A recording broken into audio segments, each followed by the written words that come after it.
Don't forget to keep checking out my Twitter and Tumblr. I say this at the beginning of every video now, but just because a lot of people's feeds are going back to normal, I want you to know that there are still bail funds, petitions, updates on the Black Lives Matter movement, other movements, other petitions that are going on right now. Keep up to date with it because our feeds are going dark on it, and it's still happening.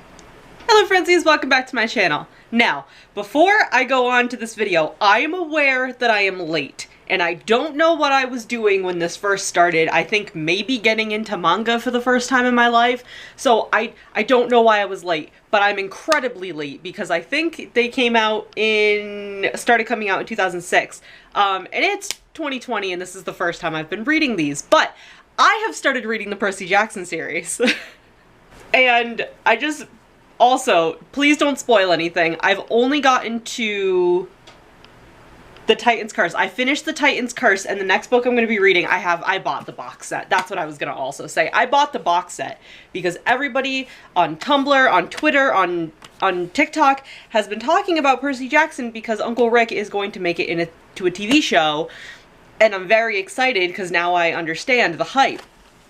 So I have to get through the Battle of the Labyrinth and the Last Olympian, and then I have to read the Heroes of Olympus books.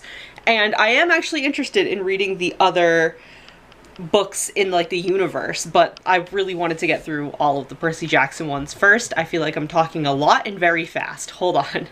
So, I bought the Percy Jackson box set, and the only reason I don't have the Heroes of Olympus box set is because, I bought this box set off of Barnes & Noble, and the Heroes of Olympus only had 3 books in its box set, and I know there's 5.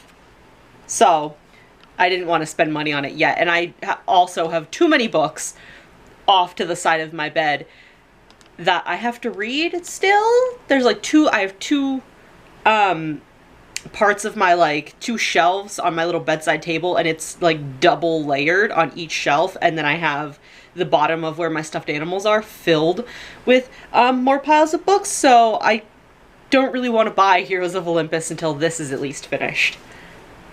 But yeah, I have the box set of Percy Jackson, and I've read the first 3 books, so I have a lot of thoughts and feelings on just the first 3 books, and I know all of you Percy Jackson veterans that are watching this, reading this, I gotta calm down. I feel like I'm like... So having read the first 3 books, I have a lot of thoughts and feelings, and I'm sure all the veterans who have already read the Percy Jackson series and are watching this video want to say things, especially after I kind of say my 2 cents on the first 3 books. Please don't spoil anything. Just like the video and pray for me, I guess.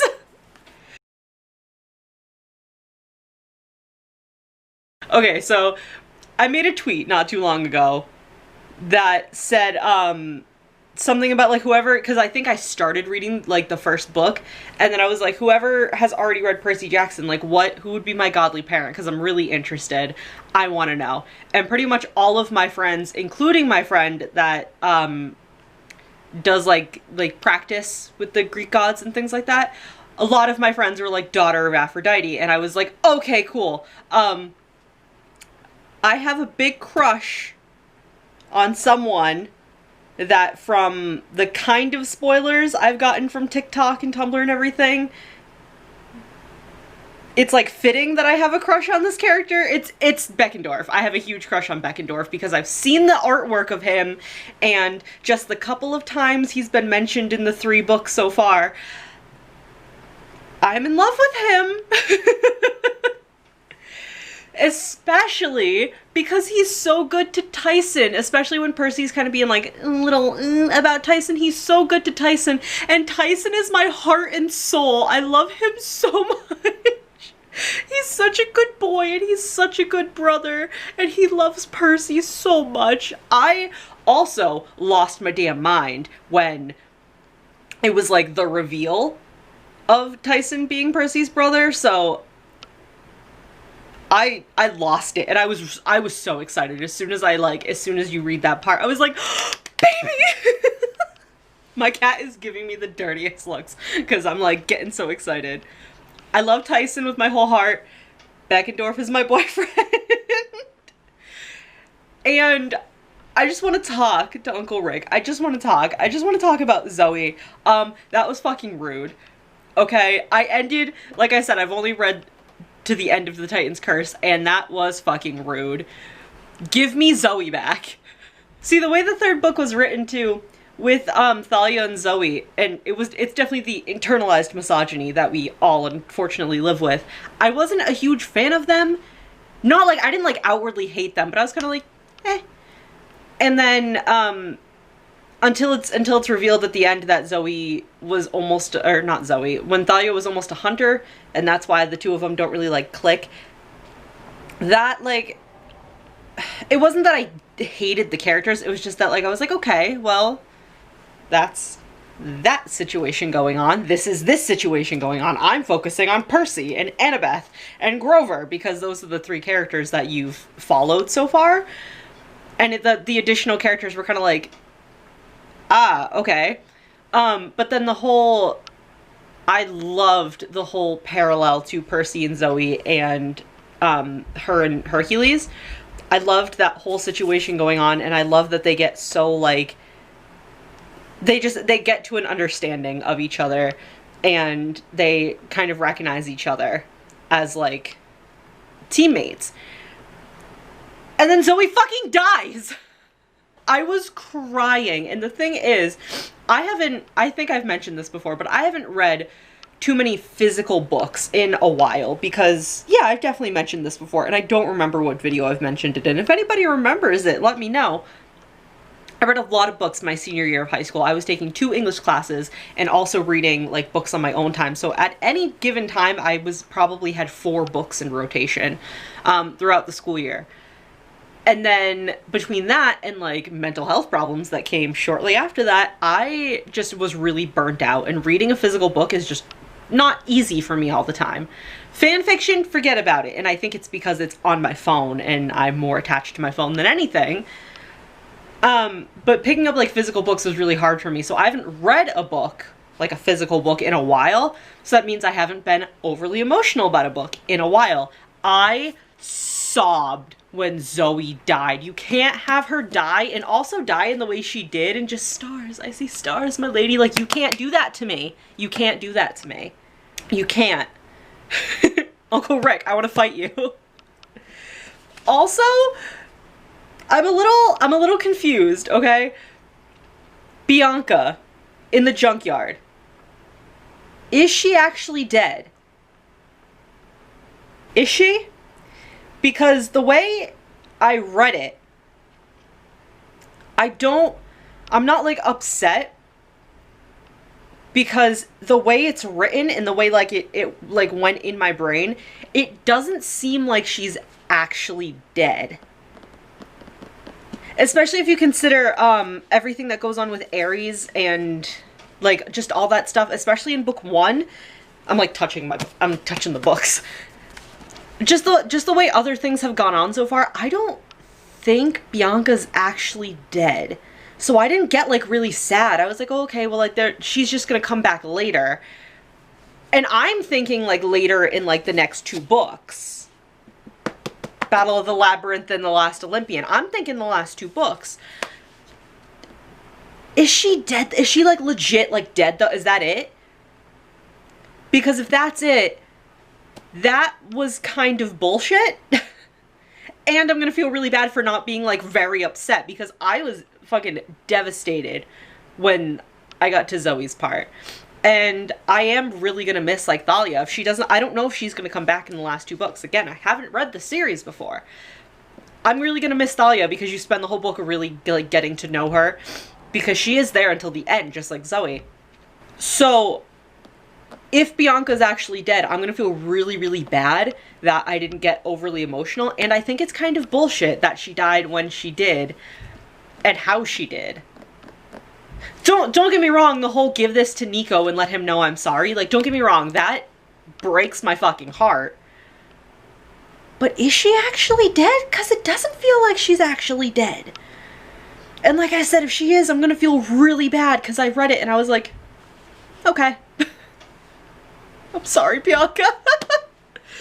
Also, is Nico gonna be okay? Nico is like 10. Is he okay? Is he gonna make it? Why are these children running loose? And I think Nico missing at the end of the Titan's Curse is a lot more jarring than I think it would have been normally, because it's winter. In the Titan's Curse, it's like wintertime and they're at Camp Half-Blood and all this stuff is going on, and in the first two books, it feels very isolated to summer. Like, I know, like in the first book, Percy gets attacked while he's still at school, but it's still, you know what I mean? It's the end of the school year. So it's like, it's basically summer.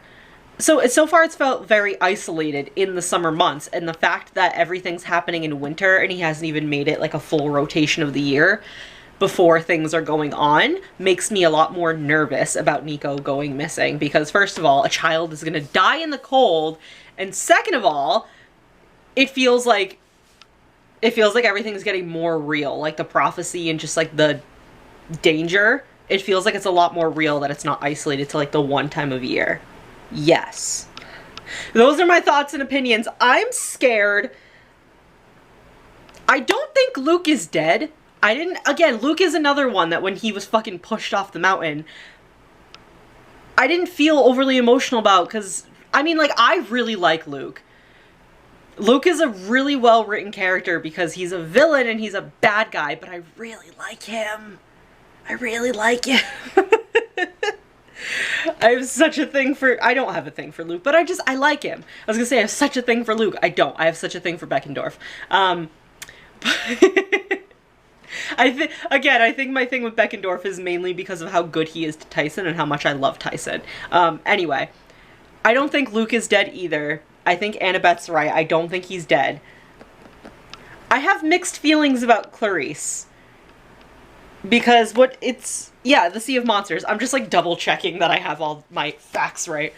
The Sea of Monsters, the scene where she talks to her dad in like the engine room of the ship. So far, 3 books, remember. So far, she's a big bitch. And because Percy is the main character and everything, and it's like his narration, I am really rooting for Percy and his like little squad of misfits. I love him, and I'm really rooting for him. And Clarice is a big bitch, and she's wicked mean to all of them. But that scene with Ares in the ship, that one got me. That really got me right in the heart. So, I'm wavering on Clarice. I don't know yet. I don't know. The chariot races were dope as hell. I loved that. Sea of Monsters is so small compared to the other ones, but I feel like so much happened in Sea of Monsters. I can't get them out of this. To get them out, I really have to, like... That didn't even work. I don't know if you can see that, but they got out, like, only marginally. Okay, I'm gonna put these back in. So yeah. Thank you guys so much for watching. Please leave a like if you enjoyed, and if you are a Percy Jackson fan, I will probably put a little quick spoiler warning, I guess, at the beginning of this, just so anybody who also hasn't read it yet won't get spoiled. But please don't spoil it for me either. In a sense, I am a little spoiled already for certain things, but it's kind of more character names and like character personalities than it is actual plot. So, like I said, if you comment on this, if you want to make comments, don't spoil anything, but be like, oh baby, I'm praying for you. And you know what? I had a boyfriend in high school that we got into the conversation of Percy Jackson one time, and I don't remember why. We got into the conversation of Percy Jackson, and I said I hadn't read the books, but I'd seen the movie, and I honestly didn't mind the movie, and he was so fucking mad. And I didn't really get it, and then I, saw Avatar: The Last Airbender movie, and I understood, in a sense. It's the same anger, especially because he was a fan of both. So he got it doubly.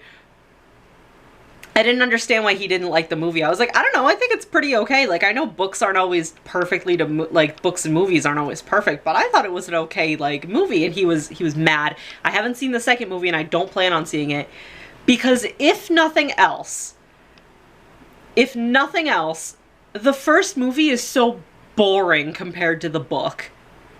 It's so boring!